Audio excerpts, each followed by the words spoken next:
Hello বন্ধুরা, আমি আজ চিকেন বিরিয়ানি বানাবো। তো দেখতে পেলে আমি চালটা জলে ভিজিয়ে রেখেছি। আর মাংসটার জন্য আমি এখানে আদা রসুন পেঁয়াজের একটা পেস্ট বানাবো। তারপরে এই যে নুন হলুদ মেখে ভেজে রেখেছি আলুটা। আর এখানে মাংসটা ম্যারিনেট করার জন্য দেখতেই পাচ্ছ মাংস নিয়েছি। আর নিয়েছি শুকনো লঙ্কার গুঁড়ো, হলুদ গুঁড়ো, জিরে গুঁড়ো, ধনে গুঁড়ো। আর যে পেস্টটা বানিয়েছিলাম সেই পেস্টটা দিলাম। এটা দেওয়ার পরে দিলাম 2 চামচ টক দই। আর দেব হচ্ছে সর্ষের তেল। আর দেব নুন, স্বাদ মতো নুন দিয়ে এটাকে সুন্দর করে ভালো করে মেখে কিছুক্ষণ ম্যারিনেট করার জন্য ঢাকা দিয়ে রেখে দেব। তারপরে এরপরে দেখো বন্ধুরা, কড়াই একটু তেল নিয়েছি, তেলে 2টো তেজপাতা আর কিছু গোটা গরম মশলা দিয়েছি। তা বন্ধুরা, আমি এখানে অনেক কিছু কম সময়ের জন্য আমি অনেক কিছু দেখাতে পারিনি, ভাতটা দেখাতে পারলাম না।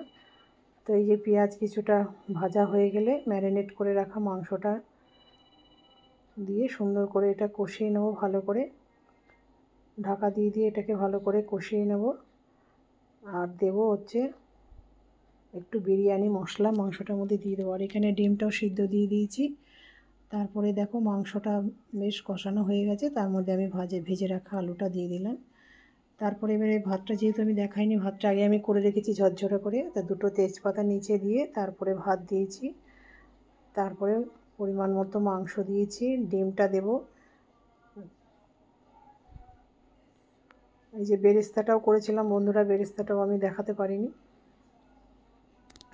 এরপরে যে ডিমগুলো দিয়ে দিলাম।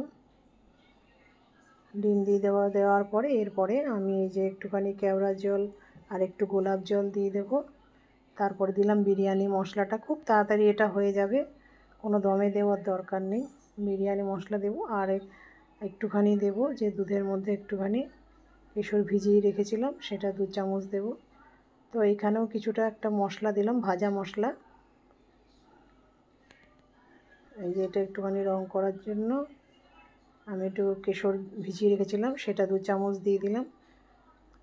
দিয়ে দেওয়ার পর আবার কিছুটা ভাত দিলাম। ভাত দেওয়ার পর আবার যেটুকু মাংস ছিল, ডিম ছিল, সমস্তটাই আমি এর মধ্যে দিয়ে দিলাম। তারপরে এটাকে ধিমে আঁচে আমি 15-20 মিনিট রেখে দেব। এরপরে সব মশলা যেগুলো আগে দিয়েছিলাম, বিরিয়ানি মশলা, কেওড়ার জল, গোলাপ জল, তারপরে বিরিয়ানি মশলা সব দিয়ে একটুখানি ধিমে আঁচে রেখে দেবো। খেতে খুব ভালো হয়েছিল বন্ধুরা। যদি ভালো লাগে তবে লাইক, কমেন্ট, শেয়ার।